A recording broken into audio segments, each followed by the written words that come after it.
UFC 322 was a great pay-per-view. We had lots of fun knockouts, lots of fun fights, a bunch of upsets, and we got lots to get into. So this is going to be my recap of UFC 322 because I didn't make a recap, and it's also going to be my next fights for the most important fighters on this card, the most important fights to make for some of the winners and some of the losers of UFC 322. We're going to start with the main event, though. We're just going to get into it with the main event. Jack Della Maddalena falls short against Islam, gets grappled for 5 rounds straight.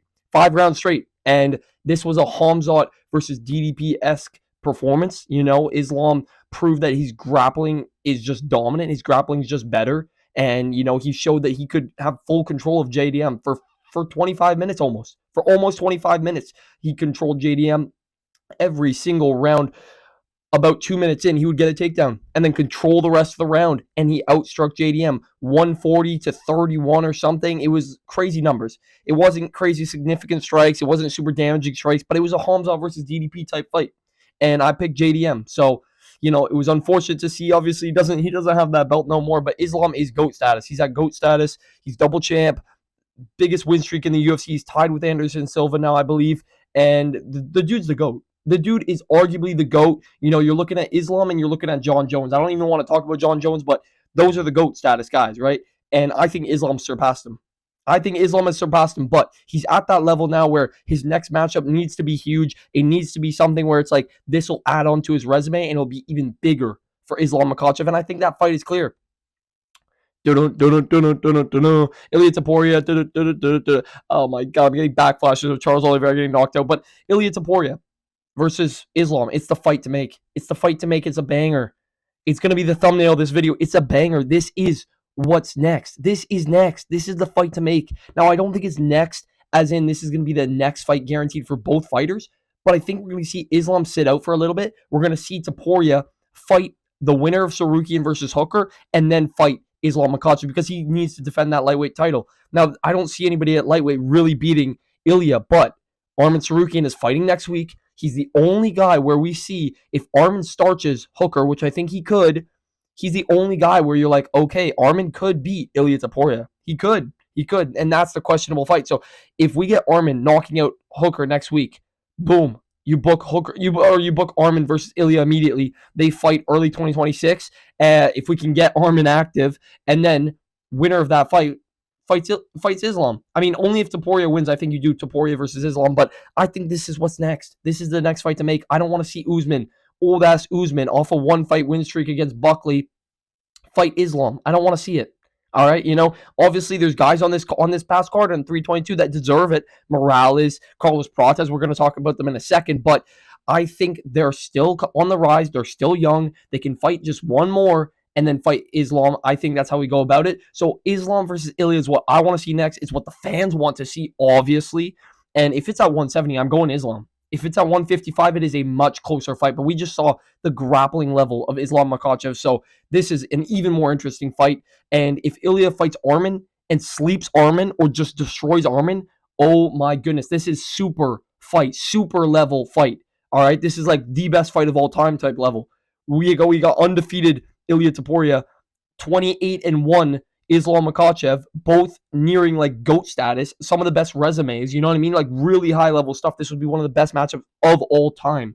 All right, so that's what I want to see next for that. But for JDM, the loser, obviously, he doesn't have that belt anymore, man. I picked JDM. Obviously, I wasn't fading Islam, but I thought JDM had enough to do it, man. The scrambling we saw with Bilal was great. He just seemed to be stuck on bottom with Islam. And when he did try to reverse, when he tried to use his rolls and his sweeps, he got so close to getting up, but just couldn't.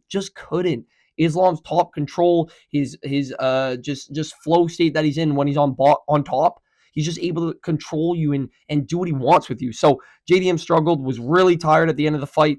And I think he needs to take a little bit of a step down, fight somebody a little bit lower, get his momentum back. I don't think it's over for JDM, but this was a tough loss, a morally breaking loss. He hasn't lost in years and years and years, was on an 18-fight win streak. So it's morally defeating, for sure, for JDM. So I think he should fight Ian Gary. I think he should fight Ian Gary because Ian Gary is fighting Bilal next weekend in Qatar. That's a great fight. And I think Ian Gary's going to win, But we're not giving Ian Gary a title shot. We're not. We're not. I would rather see Morales or Carlos Prates fight for the belt over Ian Gary, okay? Because if Ian just pitter patters his way to a decision against Bilal, we don't want to see him get a title shot. He's gonna go on the mic. I deserve a title shot. I deserve a title shot. I'm the most entertaining guy in the division. He's gonna hit all this shit. Bro, no, Ian, you're not getting a title shot. But not to mention as well, at UFC 315, Ian was the backup for that title fight, and they were chirping at each other. Ian and Della Maddalena were chirping at each other. They had some beef. JDM went on the press conference and he said, I don't think that's his kid. I don't think that's his kid. So he said that about Ian Gary's son. I'm not going to go into detail what that means, but if you know, you know. If you know, you know. And obviously, Ian Gary was leaving M&Ms all over the place to try to get JDM to miss weight. So they've been chirping back and forth. There's a little bit of beef there. This is a good fight to see. We got striker versus striker. Ian can mix it up with grappling, but we'll see if JDM still has some good grappling defense. If he can show that he can stay on the feet, box up Ian Gary, and win this fight. So this is a really good fight. I think this is what's next for both guys because Della Maddalena is going to want to be out for a little bit. He lost a lot of momentum, a lot of confidence, I'm sure. So do this like mid 2026, maybe like February. I'd say February or March. Run this Ian Gary versus Jack Della Maddalena, co-main event or even a fight night main event. It would be a banger, but I don't see them doing that. Put it on a pay-per-view card, co-main event, feature fight, either or. It's a great matchup. We move on though to Shevchenko. Dominates Weili. Boring performance, but very, very well done. Very well done. Valentina Shevchenko is high level. She sniped her at range, was clearly the bigger woman. It was a really big size disadvantage for Weili. Shevchenko, I picked Weili. She lost, but Shevchenko looked really good. She looked really, really good. I was, very tempted to pick Shevchenko. My quick pick, I picked Shevchenko, and I switched, man. I don't know why I switched, but Shevchenko looked great. She looked great. Even at 37, she's just beating everybody. And she looked really good against Zhang Weili, who's tough, who's pound for pound top of the division. So what's next for Shevchenko? I think there's only one person, and that's Natalia Silva. She's number one ranked. She's the only girl that could maybe put a little bit of a test with Shevchenko, but I would probably still pick Shevchenko in this fight. Natalia Silva is very good, but Shevchenko just seems to find a way every time to just outdo her opponent. She's never looking for a crazy knockout or a crazy finish, but she just outdoes her opponent. So I think that's a good matchup. I think that's what we make next. But for Zhang Weili, I didn't put her on here because I think there's only one matchup to make, and it's going to be Weili versus Dern. I think it's the only thing to make. Dern just got her title shot and got her title because Weili moved up. I think Weili moves back down. Fights Dern, easy, cut, clear, dry, easy to do. I think that's what we do. We move on, though, to Morales. Morales, big knockout over Sean Brady. He's undefeated, 19-0. 3 first-round finishes in a row. Performance bonuses in every single one. Morales has looked great. He's looked great. He's 25 years old. He's undefeated. Pretty undeniable, man, at the top of this division now. Like, this is big fights only from now on, close to the belt. He's calling for a title shot. So many guys are calling for a title shot at welterweight, but I think Morales needs just one more, and that guy is going to be Usman. Kamaru Usman. Man, this is the fight to make. We can mix it up a little bit. There's some things we can switch up here, but I like this fight. I really like this matchup. I think Michael Morales has high finishing potential. I think he could finish Usman, or we could see Usman put on a grappling clinic that Brady couldn't. So this is a great matchup. This is one that I want to see. This is one where I think it would be very competitive. Fight night main event. Great fight night main event. And if Morales wins, and if he knocks out Usman in, like, let's say the first or second round, boom, title shot, boom. You got yourself a 20-0 contender. 4 knockouts in a row. Like, this would be massive for Morales. If Usman wins, he can say, I just beat back-to-back big prospects in Joaquin Buckley and then Morales, who's undefeated. And then boom, Usman's back in the picture. He could get that title shot. This is a great matchup to make. I'd love to see this fight night main event. Like I was saying with Ian and JDM. February, March, sometime around then. Whenever Morales is ready to come back, this is a good fight. Now on to Carlos Prates. Brutal left hand.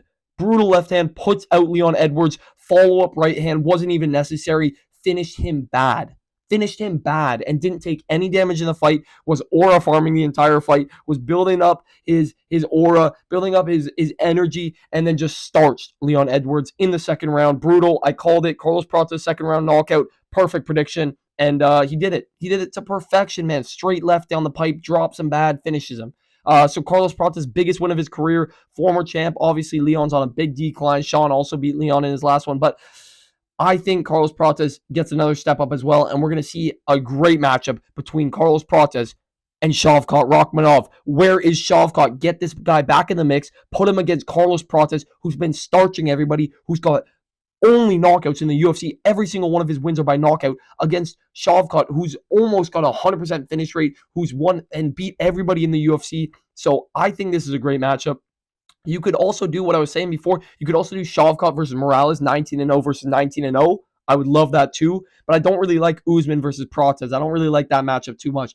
I would rather see Prates versus Shavkat, two really dangerous guys, and then Morales versus Usman. So if he can defend the takedowns of Usman, keep this on the feet, it's a great test for if he fights Islam, right? So I like these matchups more, but you can kind of mix and match these two here. You can kind of switch it up, but I think it's the matchup to make for Carlos Prates. Really good step up. Shavkat's been out for so long. He's not getting a title shot. There's way too many contenders. And if Carlos beats Shavkat, Ian almost beat Shavkat. If Carlos beats Shavkat, he gets a title shot too.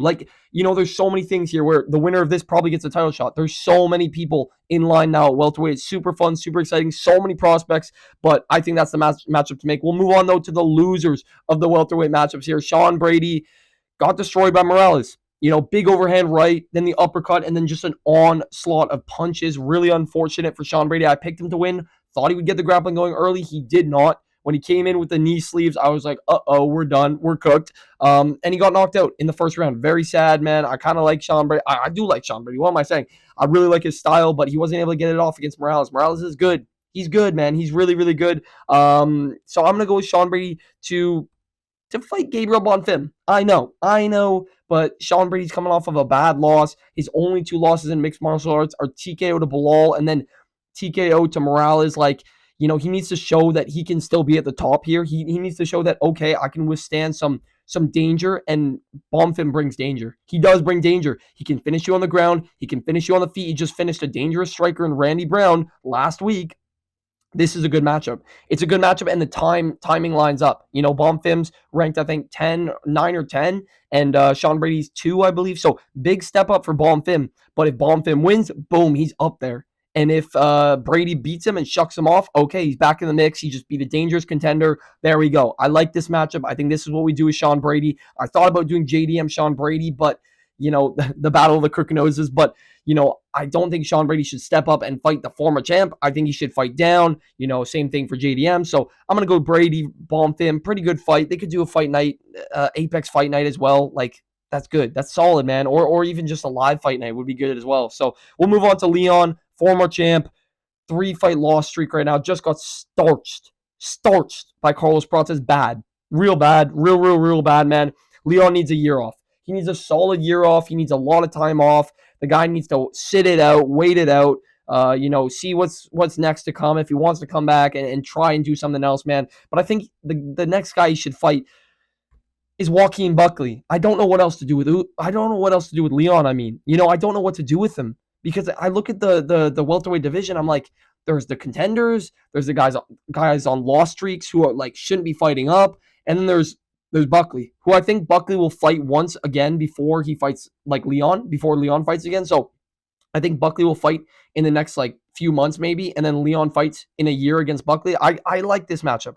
I like this fight because Leon could grapple him. He could do what Usman did to Buckley, whilst Buckley could also land a big knockout blow, like Carlos Prates just did against Leon. So this is a good fight. It's a compelling fight. Even though Leon's on a 3-fight losing streak, he was doing good early against Prates, but it was just you could just see that Prates was building and he was going to knock him out, man. But Leon's not looking good. Big downfall for Leon, but I think this is the matchup to make. Buckley versus Leon, late 2026, I'll say, man. But we'll move on to BSD. Big performance against Beneil Dariush. The title run starts now.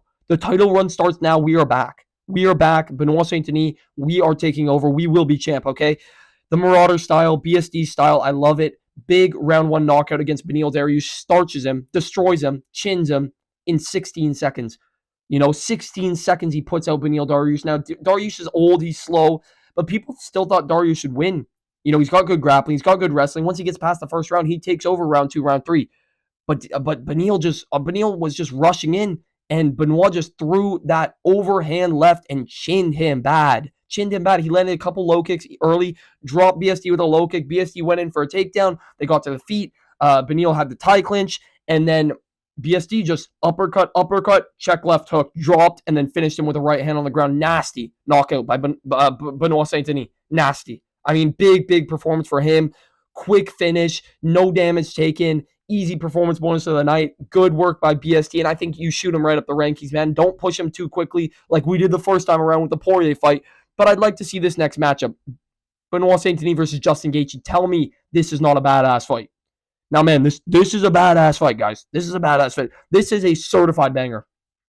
Fight night main event. Benoit Saint-Denis versus Justin Gaethje. I think this is a banger. This is a great fight. Either fight night main event, or I have an even better way, because I have a feeling Justin Gaethje is going to be, I don't want this. I don't want the new up-and-comer guy. I just want a title shot. I have a way to get Justin Gaethje to fight, man. Put this fight on the White House card.